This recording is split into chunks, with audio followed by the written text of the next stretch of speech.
Big deal. Flag football, speaking of my fellow cohorts, Todd and Rick Langmeyer, our ratings, we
Matt Knowlton.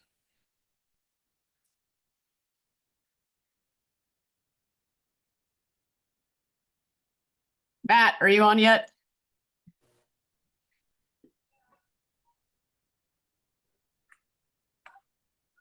Mm-hmm.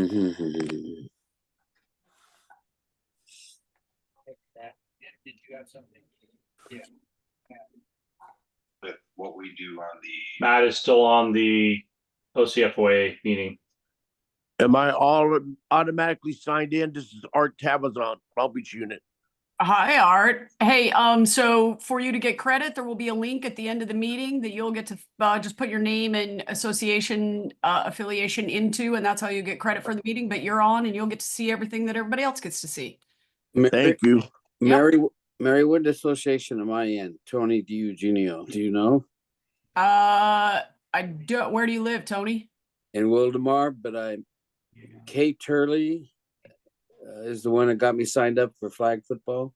You know what? When you fill out your thing, if you're not if you're not certain, put uncertain, and then there's a comment section. Just make a little comment and I'll figure it out when I send it out. Okay. Okay. After the last meeting, I sent you an email to tell you I was there. Did you ever get? I did, and I sent that out to all of the units, and nobody responded. So somebody who was supposed to got the information, but I'm not sure who it was. Okay. Thank you. Thank you. Kate Tooley is the IFOA. He's what? IFOA. Inland. ISOS. So you're going to put IFOA or inland foot. Oh, IFOA. Okay. Mm-hmm. Okay. Awesome. Yeah, he's with me, Marianne. It's Matt. Hi, Matt. Are you on Matt's iPad? Yes, ma'am. Sorry. All right. Just going to make you a co-host really quickly so okay, that you can, if you need to do anything, you can do. Yeah, I'm just trying to make sure I could share this real quick. Oh, Mary Tony again. Just wants to know I'm on my wife's iPad, so it says Janet Eugenio. Yeah, that's not going to matter to me. Okay. How do I share these slides? I can share it for you. I just made you a co-host. Now you can. It should should have a share button at the bottom of your screen. Yeah, that's what I was clicking. It just wasn't going. So maybe it might not have yet because I hadn't made you a co-host, but you should be now. Okay, cool. Yep, I see it. Okay. I'm just going to practice. Christy Wilson, are you here? I'm here. All right. I'm trying to find you so I can make you a co-host as well. Or you have access already? I don't know. Let me look. I'm here. Fernando Hernandez, Long Beach football. Excellent. Do you see that, Marianne? Yep. All right, cool. I'm good. Everybody see Matt's screen? Yes. Yes. Perfect. Wait, what? I have access. Excellent. Hey, so welcome everyone. You can take a look at Matt's screen, but I'm going to get started on a couple of things. So one thing that I need to make sure, everybody please stay on mute. And you don't need to have your video on. We're not showing any film today, so it's not going to slow anything down. If you want to have your video on, that's great. The way you're going to get credit for this is just to let people know that you were here. You're going to let us know you're here by filling in a Google form at the end of the meeting. We'll put that link in the chat box so that everybody can access it. It's pretty simple. You just click on it. Immediately we'll redirect you to the Google link and fill it in. If you have any issues, my email that I use for flag football is super easy. It's CA, California, CA, flagfootball@gmail.com. So CA, California, flagfootball@gmail.com. If you ever need to get to me, please do. I encourage you all to, rather than reach out to me, reach out to your individual unit instructional chairs or assigners. And if they need to, they can contact me. It's a little easier that way. Then I'm not getting emails from, we got 150 people on this meeting today already. That's amazing. I'm not trying to sort through 150 emails, but it kind of funnels everything out. That will be during the season as well. Things that you need regarding flag football. I'm going to strongly encourage you to reach out to your individual unit instructional chairs and assigners. And if they need assistance from me, they'll reach out to me. Okay. So one big thing that we need to address, again, as it said in the email invite, the rule book has not yet been made available to us. We have heard through the grapevine that it has been leaked in other states. I haven't seen any of those leaks, just so you know. And until we have an official publication, we really can't. We can't think that we actually have confirmed or certain information until it comes to the point where it's actually published and given by anybody else. So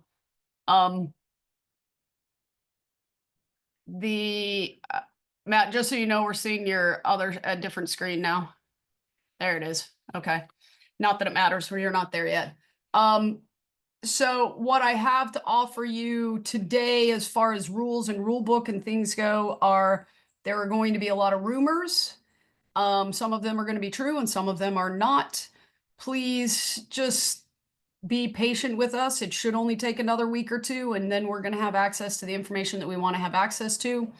And I will let you all know, if necessary, we'll do this 2 or 3 times in May to make sure that people are up to speed. There are going to be some things coming up in June where immediately schools are going to want to be playing with the new rule book, and we're going to have to be up to speed quickly. So I just encourage you all to be patient just a little bit. And as soon as I have information, I promise you I will share it with you. Matt's going to be taking us through some responsibilities of referees today. And it's really amazing information for everyone, even if you are not currently a referee, nor do you have aspirations to be a white hat. It's important that you gain all this information, and there's just a lot of things that trickle over into the other people who are involved, which is, you know, the other 2 sideline officials when we're in 3-person crews. So I encourage you all to pay attention. Like I said before, there won't be a quiz at the end of this, but there will be a form for you to fill in to get credit for the meeting that will go out to your individual unit instructional chairs who track all of your hours. And I'll be quiet now and I'll let Matt take it over, and I'll jump in if I need to, Matt. All right, thanks. Thanks, Marianne. Also, somebody was asking just real quick, IFOA, if you're with IFOA, reach out to me whenever you need it. I'll make sure you guys get my email. I send emails out. So the gentleman that was talking earlier, we'll get in touch and we'll make sure you guys are good to go. So crew chiefs, referees, I also call us game managers at this point because that's what we are. And it's not an easy task. So you have to deal with quite a bit. So we're going to go over some stuff. This isn't uniform. This isn't exactly how it's supposed to be. This is just an idea of how to go about it. Every crew's different. Every game's different. Every coach is different. So this is just a little help to bridge that gap to if you're aspiring to be a crew chief, a referee. If you work on a crew and you find it difficult, maybe this might help you out a little bit. So if you guys have anything, miss something big, Marianne will let me know, or you guys will let me know. So what does it take to be a crew chief? There are a lot of different roles a crew chief must play in the build up to the game. This is why I see crew chiefs as game managers. We are the ones who steer the game and the direction it goes. In order to do this, we must be able to accomplish a few things. We have to communicate. We must be able to communicate to the schools, the players, coaches, and most importantly, our crews. That's probably understated, our crew. Each person on that crew has a voice, and as a crew chief, we need to hear them. Sometimes we think we're the big bad referee and we're never wrong and we don't have to listen, but that's quite wrong. We need to listen to our crew just as much as they listen to us. So a good crew chief, referee, listens to his crew, communicates well, listens and talks. Big thing with communication. Teamwork. We are just as much as part of the crew as everyone else. We are not that big bad referee I just talked about that everyone bows to. The day of old school referee is gone. We have to work just as hard as the rest of the crew. We're kind of like a math equation. We each play a role, and that is really important. I'll probably say that quite a bit because through my career, I've noticed that isn't always the case. That doesn't mean the referee is a bad referee. I just feel we need to start making sure the referees play a bigger role during that game. Leadership must be able to lead by example. Work hard, right? We hear this a lot when we talk leadership. All eyes are on you, from your crew to the players, coaches, schools, and the fans. Those who lack the leadership can be spotted a mile away. Those referees that stand out because they don't communicate, they don't work as a team, you could spot them a mile away.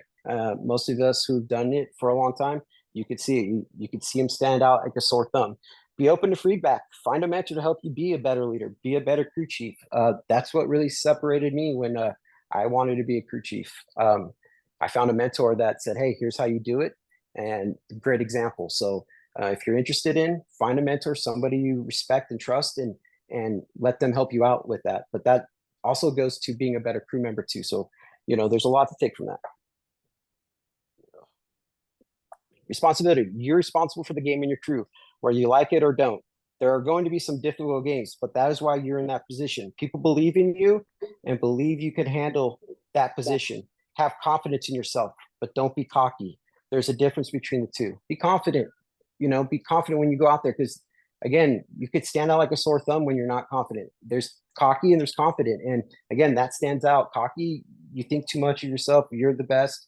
And that's just not true. You're about the crew. It's all about the team, the team, the team, the team.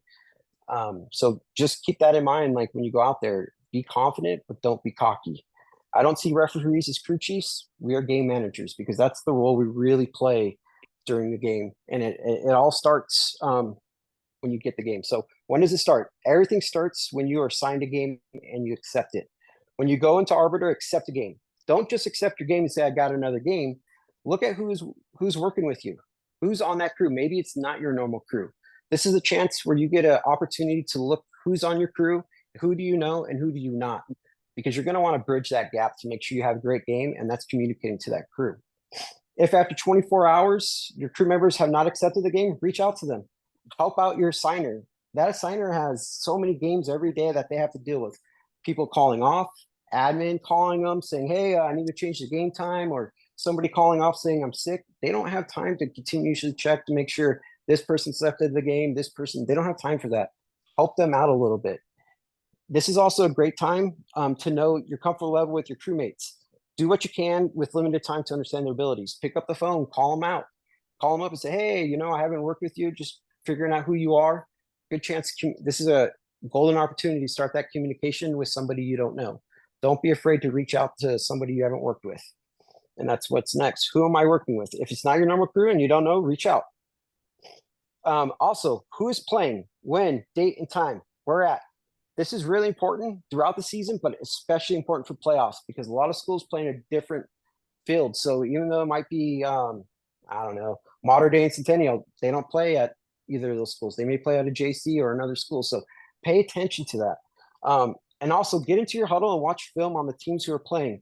That could help you prepare for a game. You kind of know what you're going to get to. Are they running a wing T? Do they play a certain set of defense? So it starts when you accept that game. Contacting the crew, the school, and the crew. We want to contact that school no less than 48 hours before a game. For all varsity games, I send mine out on Monday. For flag games, mine will go out for all varsity games on Monday and Tuesdays. I reach out Thursday and Friday before. So for flag, I always try to do it the week before on a Friday if my games are on Mondays and Tuesdays. For tackle games, mines will go out on Mondays or Sunday nights for games that are on Thursday and Friday. So make sure you reach out. Best way I found is email. These ADs are working multiple jobs now. So if you call, they may not answer. So the best way, email them. When you send your email, include your crew so that the AD responds back to all. So when the AD sends something out, it's already sent to them. So just make sure when you send out an email, your crew's attached to it. What to include in your email? Oh, no, here we go. I'm here.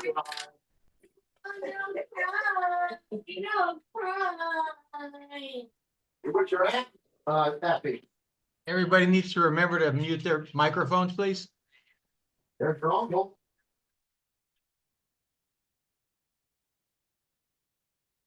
I did. I don't know who muted, but I got muted. Confirm. So what's include your email? Confirm the date, time, locations the teams are playing. Ask where they would like you to park. And if a locker room is available to change for pregame, halftime, and postgame. Is there anything planned before the game? Coin toss or at halftime. There will be times the AD walks up before the game and says, hey, I forgot to tell you, we need 20 minutes for halftime. Don't get flustered with this. Just roll with it.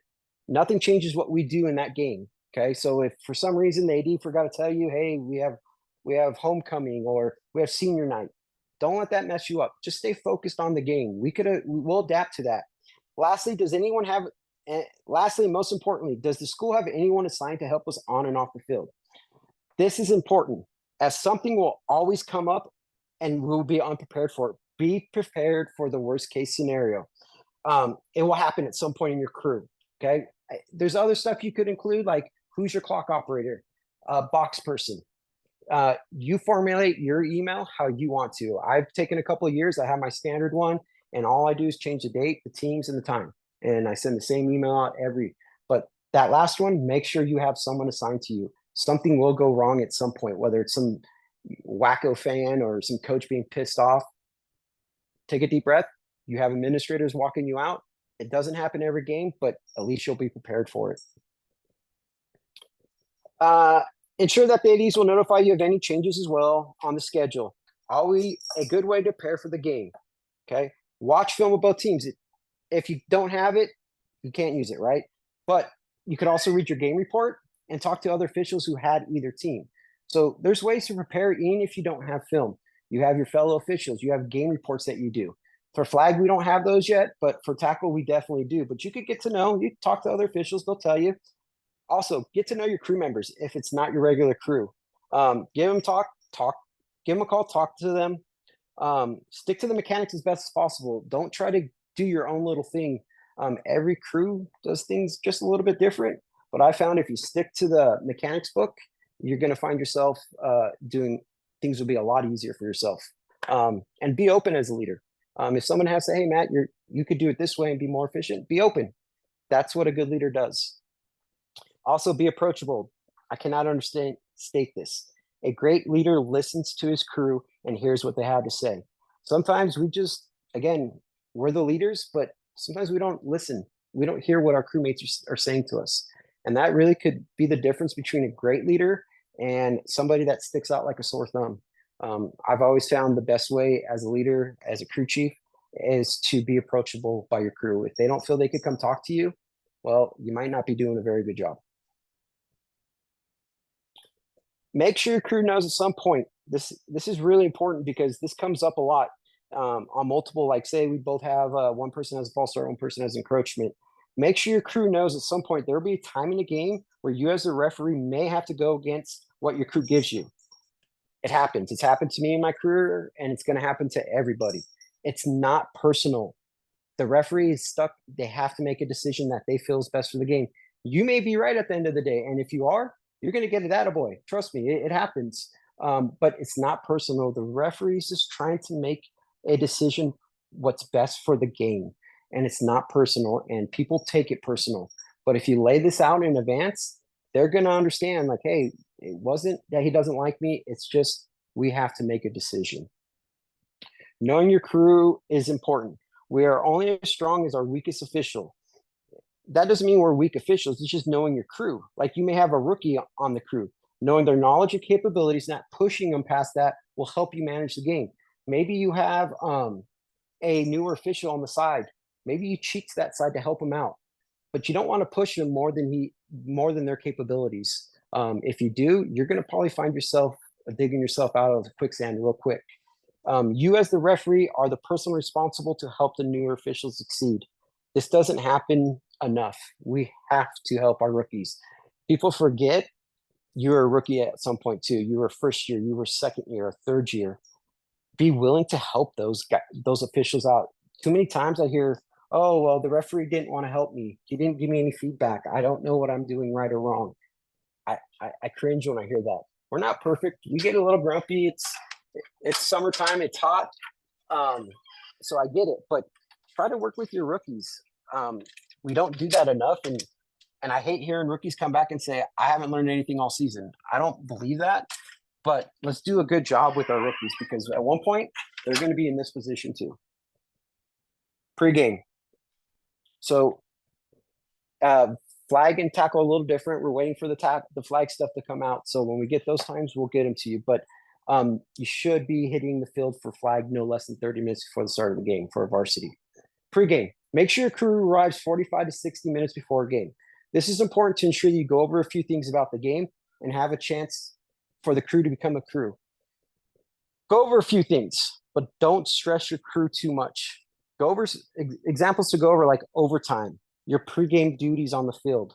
I found that a lighter pregame helps the crew remain calm and ready for the game. I really have. I don't feel that 30 minutes before a game, before we hit the field, if I'm grilling my guys and gals, that's going to help them. If you push too much in pregame, you could psych your crew out where they're thinking too much. Go over stuff, but make sure you keep a lighter atmosphere. Just don't be pushy. Don't be too strong.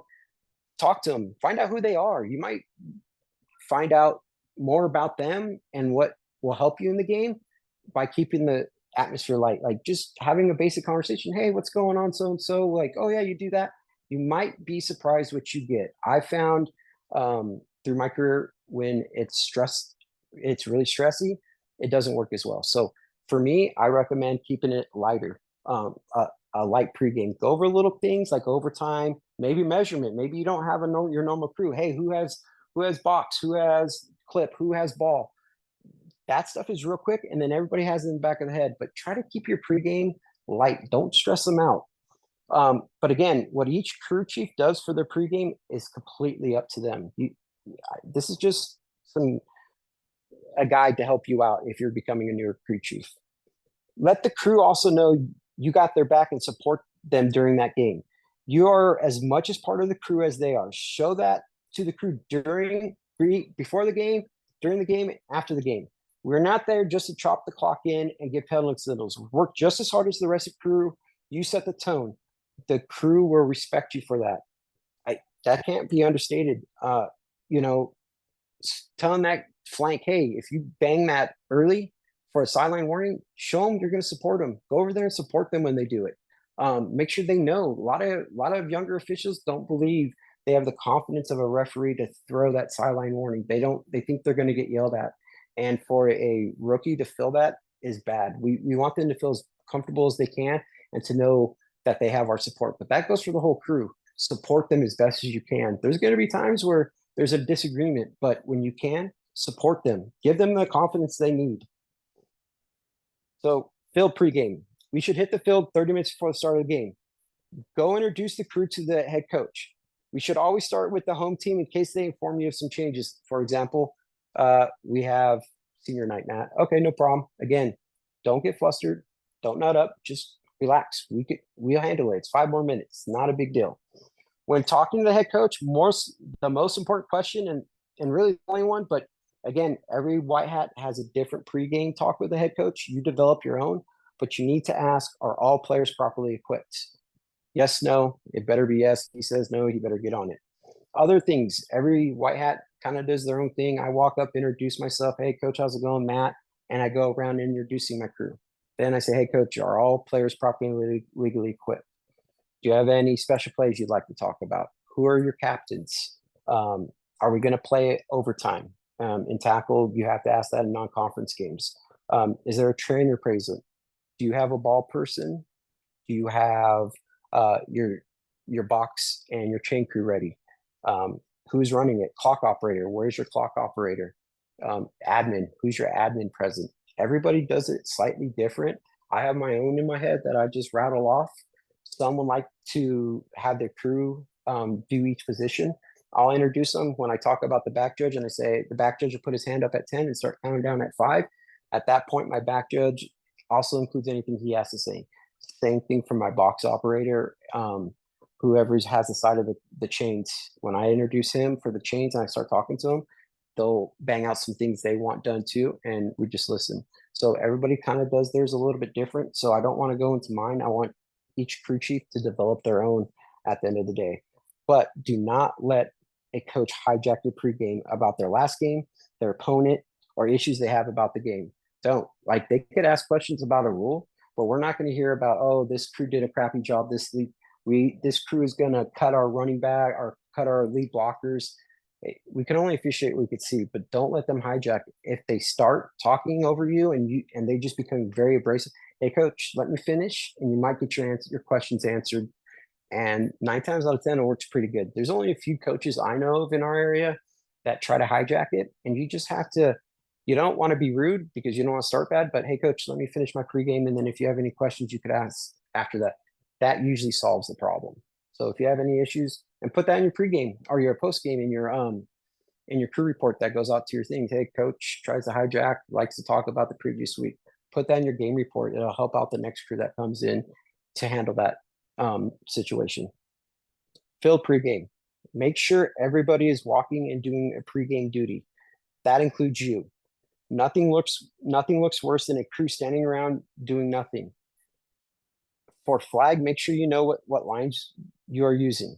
Check for any issues on the field. Take a look at both teams and see what they are running offensively and defensively. This is a good time to maybe get in a couple snaps too. This is also a time to ensure all flag belts are properly worn as well.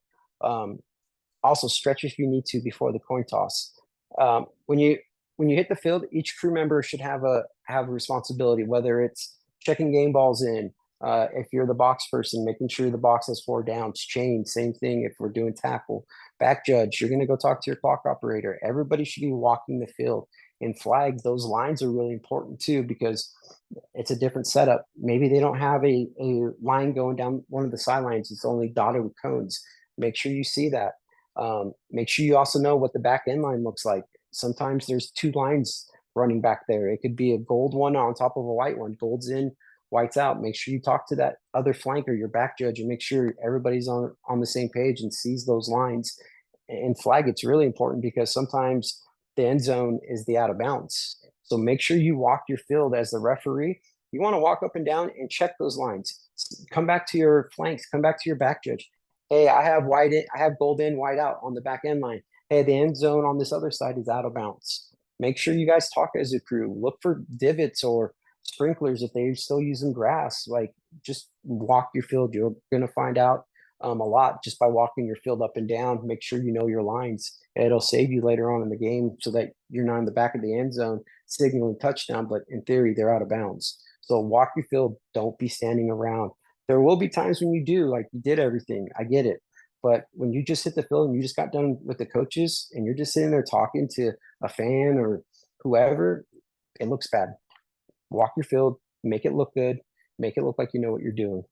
Talk with the AD or admin. Make sure we are ready to do the coin toss 5 minutes before the start of the game and that we are on time with everything. Before the coin toss, check with your crew. Make sure everything is good to go. Hey, we checked game balls. We got our clock operator taken care of. It's just a refresh. It's just, okay, we're ready to go. You want to stay on point so that we're not starting 5-10 minutes late because we don't have a box. There's going to be times in your pregame, it's happened. I know most white hats, we're going to experience it. You're fine, Matt. We don't have a box person. We don't have a clock. We don't have change yet. Okay, go over and talk to that. Hey, when's this going to go? And there's times when they show up 1 minute for kickoff. Yeah, I know what I'm doing. Don't take that. Always do your talk if you're on the flank with your box and your chains. Make sure they do that because something's going to go wrong and all eyes are going to be on you. Coin toss and game. 5 minutes before the start of the game, bring your teams up. Intro your crew to the captains. I get not the whole crew comes out, but I still point them out and tell them who they are and what positions they're at. It's just making your crew part of the game for everyone. Have a discussion with the captains and their role as captains. I always tell them congratulations, it's a privilege to be a captain today. Great leaders come out, so make sure you act like one. If we have any situations during the game, we're going to ask you to step up and help us out, whether it's with the help with enforcing a flag or a penalty, or we're having problems with a player. A lot of times you can turn to your player and say, hey, number 76 is acting like a knucklehead. You take care of it for us, and they do. So make sure your captains, make sure you have a talk with your captains. We'll call the toss. Winners have option, kick, receive, direction, or defer. Whoever loses will have second choice. Biggest thing, don't let the team kick twice. Captains sometimes are a little squirrely. They're excited. They're playing the game. So we don't want to make that mistake and kick twice. There's been a couple times, yeah, we'll kick. No, you don't. You either want the ball or you want to defer. My coach said kick. Yeah, you want to defer probably. It's not a big deal because it's a big deal when they kick twice and everybody goes, why did they kick twice? Well, the referee let it. Some people are like, that's life. I don't see it that way. We need to make sure that the kids understand they're kids. They're still playing a game that they're new at. So make sure we don't let them kick twice. After toss, do equipment checks. This is for flag. If you have not done so in your pregame, or bring crews together. So after the toss, make sure that your flanks have your girls lined up for flag checks and mouthpiece. Boom, run down, boom, back up, and then bring your crews together. Some do the referees out by himself without the captains. I disagree. I think one person should be there just for reference, so that in case I make a mistake while writing it down, they have my backup. So it's just better that way.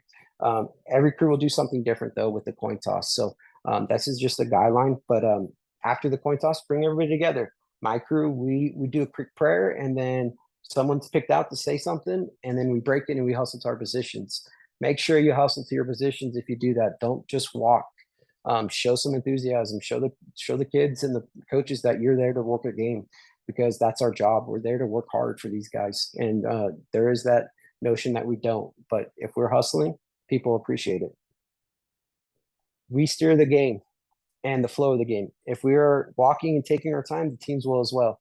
This goes for like kickoffs, punts, change a quarter, hustle. That can't be understated. I get it. Not everybody can run a 4.340. I get it. But if you just give a little hustle and show that you want to be there, that'll go a long way with the coaches and the admin.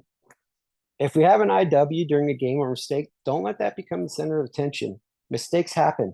Talk your crew up and remain positive. This can't be understated. Like, we all have had an IW. Anybody who says we have not had an IW, they're not telling you the truth. We all have a mistake. Don't make it bigger. Don't make it bigger. Hey, coach, we have an IW. You have the options of replaying down or taking results. Don't make it a big deal, but also talk your crew member up. Hey, man, let that go. That's just a mistake. We'll be okay as a crew. Just get me the next one. What's an IW? Inadvertent whistle. Is that good? Yep. Your associate, if you're new, we'll go over that too for your association. Okay. So if you're part of somebody else, we'll make sure we'll go over that. But mistakes happen. We've all had them. I've had an IW. Anybody who says they haven't had an IW is probably not telling you the truth. It happens. It's a mistake. Don't make it bigger. Talk your crew member up. Don't put them down. A lot of guys will put them down and, oh, this guy's a bum because we all been there. Don't make it bigger than it needs. Give the kids the game they deserve. If you're hustling, you're working hard, that goes a long ways with a lot of the admin, the coaches, and the players. They know when crews are working hard. They may not like calls, but they're going to see you hustling. They're going to appreciate that. Never get into a yelling match with the coaches, fans, or admin. Don't be that official. Don't be that referee where we're in the middle of the field yelling at a coach. We walk away. We're the bigger person. It just has to be that way. They may not like a call. In your pregame, if you talk about that, that's a good time to bring that up to, hey, coach, you may not like a call we make. It is what it is. We'll have to agree to disagree and move on at some point. But we're not going to sit there and yell at the coaches. We're not going to yell at a player. We're not going to yell at the fans. We're going to be the bigger person and walk away. Hold your composure. A great way to keep a coach from losing it is by keeping a good flow to the game. I've always noticed if we have a good flow, the coaches have less time to complain. That means keeping the ball going, keeping the clock going, keeping the ball in bounds, not taking 10 minutes between a score and a kickoff. That could help you out a lot. So keep your good game flow. That'll bail you out a lot. So that's the best way to put it. Just keep a good game flow going. Halftime. Talk your crew up at halftime. If we need to make an adjustment, make it happen. If you give something negative, follow it up with something positive. If all we give to our crews, if all we are is negative, our crews will feel that they are doing a poor job. Been there. We've all been there where we heard maybe a referee or just all negative. People hang their heads on that. Try to follow up a negative with a positive. Find something positive. Hey man, I saw you had a good spot on that such and such. Follow that up. Hey man, don't worry about that IW. And then, hey, but you had a great spot on that out of bounds play. That was a great job. Just give them something positive to build off of. Because guess what?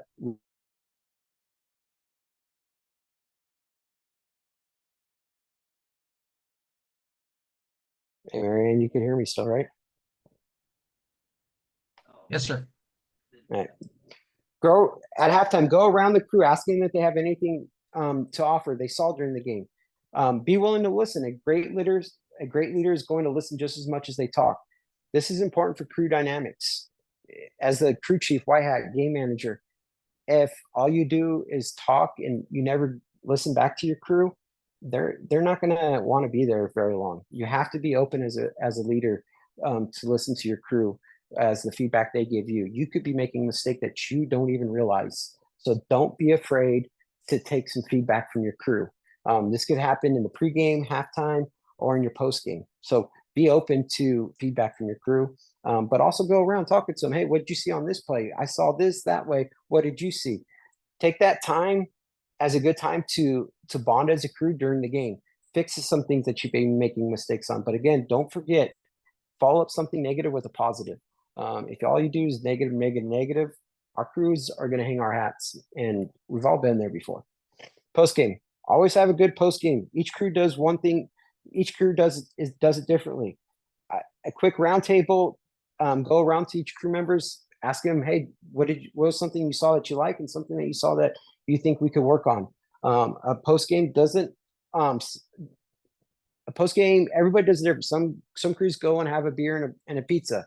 Some crews just like to do a quick roundtable, 5 minutes, 10 minutes, and everybody goes their opposite way. But try to get some feedback on the game. We don't work flanks, umpire, back judge, or whatever. But you could, if you're not working those positions, you could get feedback and hear what they're saying about you, about the crew, and about the game. The post game offers a lot, and use that in your crew reports to help out the next crew. If they saw something with the teams, there's a lot to gain from a post game. A lot of people think it's just, hey, see you later, bye. Man, there's a lot to gain for the next game to improve yourself as well as the crew. So make sure you bang out a good post game.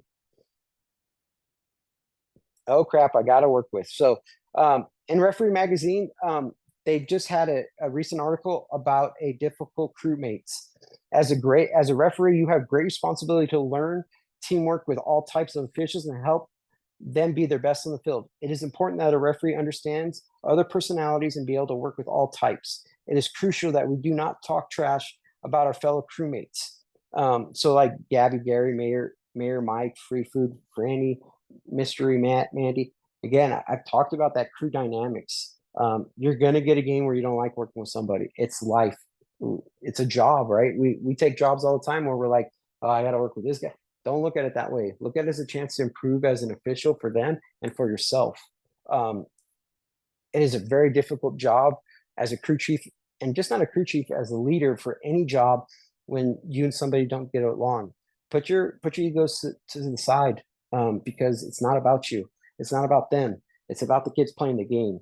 Give those kids the game they deserve, and not the drama that we don't get along or I don't like working with you. Because guess what? You're only cheating the game in those kids.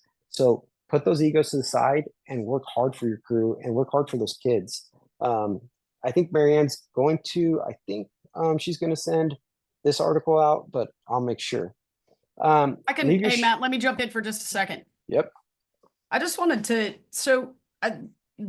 y'all, this article hit me pretty good because I know I'll be the first to admit I'm not perfect, and I'm going to sit around every once in a while and I'm going to, my feelings get hurt, and I tend to maybe overshare and say more things than I should. And I really, do my best to save that for when I get home and I'm laying in my bathtub and I can talk to no one or talk to my cat or my dog and share all my gripes and complaints with them. But I don't always do that. So even the most seasoned officials that we know we're not perfect in any way, but I think it's important that, we pay attention to the fact that we each are individual human beings, and each individual human being has our own set of personalities and our own things that we bring to each event. There's a really great, it's not really a personality test, but I don't know what else to call it other than that helps you identify your strengths. And then further on, it talks really about if you want to build good teams, you build a good team around you with people who don't have your strengths. And I think that that's a good way to help us as, referees and as white hats and even as crewmates, that if we all walk onto the same field and we all have the same strengths, somebody's going to miss something and something's going to not be done, because if Matt and I are strong in the same areas, then where our weaknesses fall, we're going to mess it up. And some of these personalities that they talk about in this article, and everyone I believe has NASO insurance. I think everyone gets Referee Magazine. I think everyone probably does what I do and just kind of sets it to the side and doesn't look at it that much. I scan it every once in a while because there are regularly pictures of people that I know in it, including this issue. As you're looking through it, I'll tell you, there's a really great picture of how amazing our new CFOA shirts look in print. And, shout outs and claps to Greg Truex and his efforts to help us look amazing on the field by putting us in those new shirts. But this article really stood out to me in the regard of, we're all different when we step on the field. That can be a blessing, not a curse. And if we look at it that way, it's great. And then if we as referees begin to utilize and access the strengths of our fellow crewmates, it can only make us stronger. And I encourage you all to do that. One of the ones that, it goes through some personalities and really talks you through, this is kind of, how this personality might behave. And here are some tips and tricks that you can use to help that people. And one of them, the title is Gabby Gary. So I think we've all been with this person, the one who is the social butterfly and just talks and talks and talks and wants to talk to everybody. And often crewmates are standing around going, come on, we got to wrap up this conversation and get on to the next thing. You can't just, share your life story with every person on the field, or we never get doing the next thing. Or, Matt just talked about coaches meetings, and coaches meetings really do need to be short and fairly direct. And often there can be that crewmate that wants to, chat about the weather and then ask the coach how his kids are doing and all of those things. And this article kind of gives a couple of tips. Like, if you're on the field with that talkative person who wants to engage in those conversations, don't be afraid to step in and say, hey, it was great chatting with you. We got to move on to the next thing. And there are kind ways to do that. We are all adults and we all can understand and accept the fact that we're out there as a team, and whatever our teammates are doing is really in our best interests and meant to help us and benefit us and move us forward. So if you're currently or not aspiring to be a referee, I encourage you to don't be afraid to step in as well and say, hey,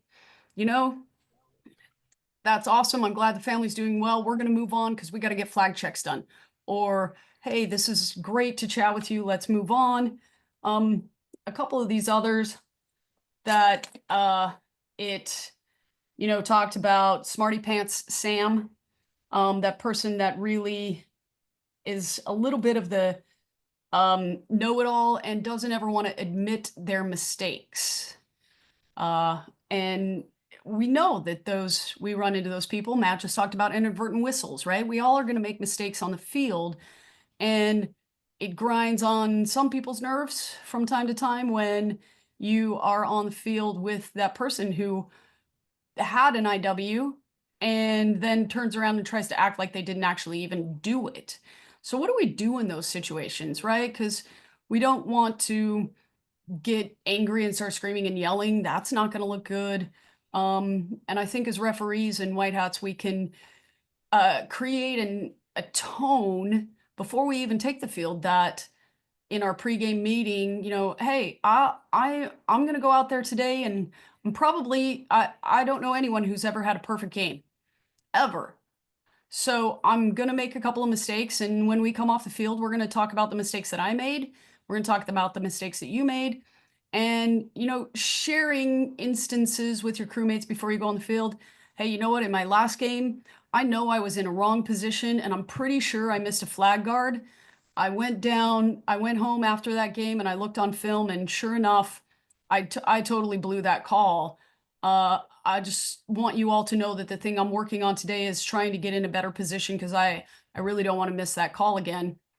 And when we, as white hats, own our mistakes and talk about those things, hopefully we can open up the floor for others to talk more about their mistakes and admit their mistakes, and also take, opportunity to step in and say, hey, it's okay if you messed it up. It's really okay. We'll find a way to fix it. The world's not ending because you had an IW. Let's move on. I know a lot of you are new to officiating. Some of you are seasoned veterans that have made more mistakes than years I've been alive, and I'm grateful to have you all around. But just a short 7 years ago, as I'm beginning this, I had my first IW, and I'll tell you, all I wanted to do was crawl into a hole and die, because as IWs often do, it came on a scoring play and took a score away from a team. And that was just brutal. Sucks. And it's difficult. But I had an amazing referee who just came over and said, hey, life goes on, and here we go. Ball's going to be at the 5. Let's play. Went over to the head coach that was the offended head coach, and just said, hey, you know what? We're all going to make mistakes. You have a 1st and goal at the 5. Let's play ball. There's nothing we can do about it at this point. And I felt very supported by my referee in that moment, that really what I wanted to do was crawl into a hole and die.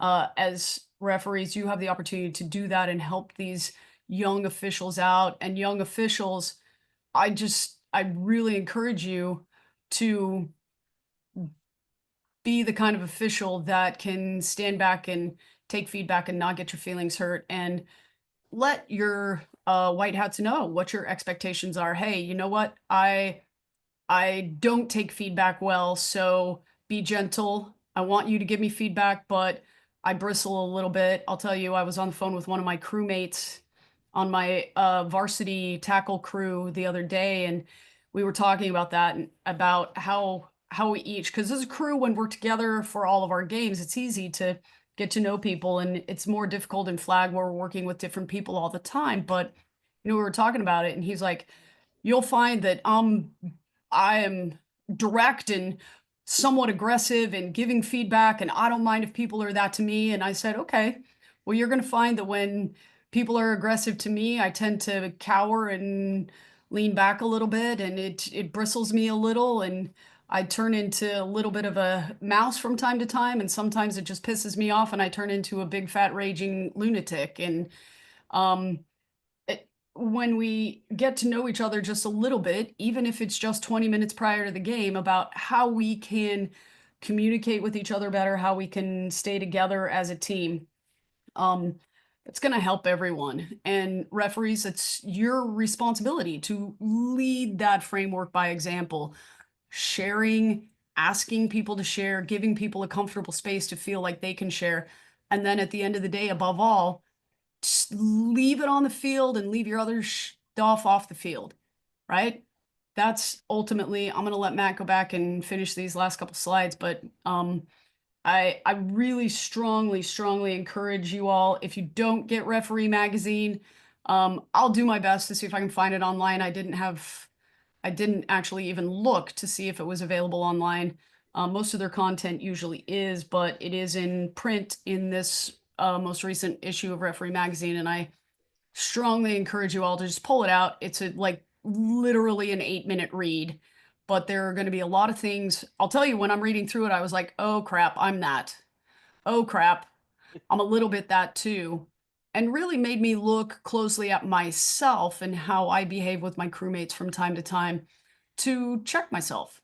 And I think we all need that every once in a while. So I got some really good tips in this about how to speak with some people that I work with, and I think you all would as well. Go ahead, Matt. Am I muted?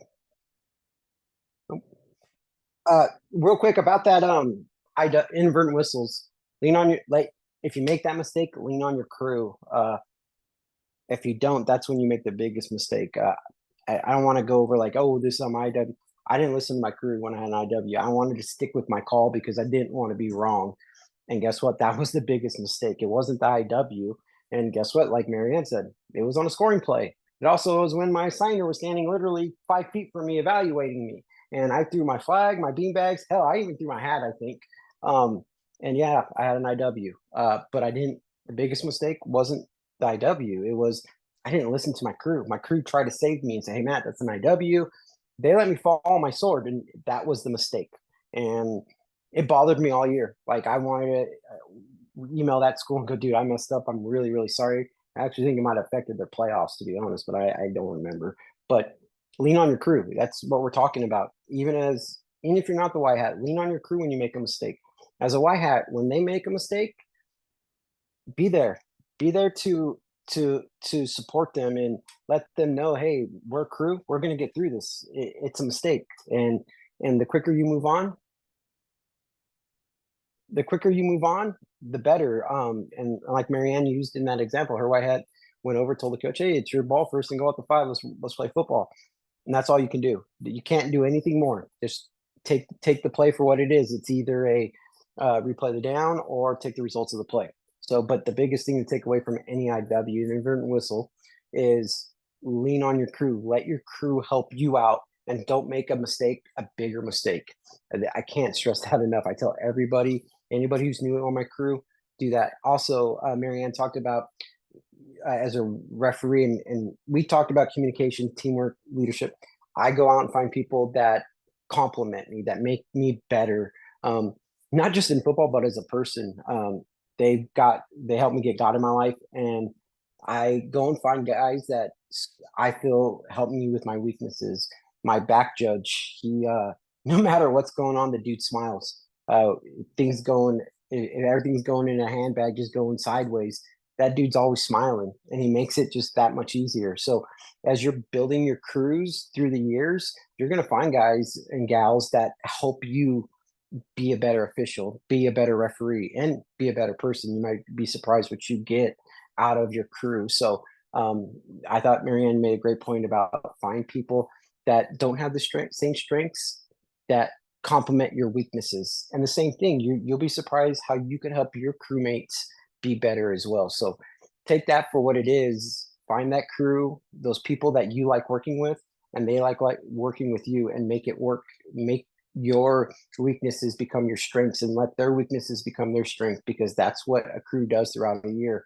And it's just not 1 year. You keep building and adding people, because, hey, I found this person does this, and you'll be surprised what you get by the end of the day. And don't be afraid to take chances with second year rookies. You might be surprised what you get. Leave your shit at home. Referees are example setters are example setters for behavior on a field. We must show our fellow officials what it looks like to lead the outside world and its personal issues in the parking lot. The referee sets the standard in appearance, hustle, and willingness. The referee is not always the smartest on the field, but they understand how to get the most out of the people they are working with. Acceptance is the answer. When we move into acceptance for the period of time we are working a game, everything else will flow and the struggles will be less. During the game is not the time to change things or change people. Those efforts are done off the field. During the game, our only responsibility is to officiate to our best of our abilities. You're there to do a game. We're not here to fix so-and-so's attitude because, you know, he lost $20 at the casino before he got here. Don't care. We're here to do a football game.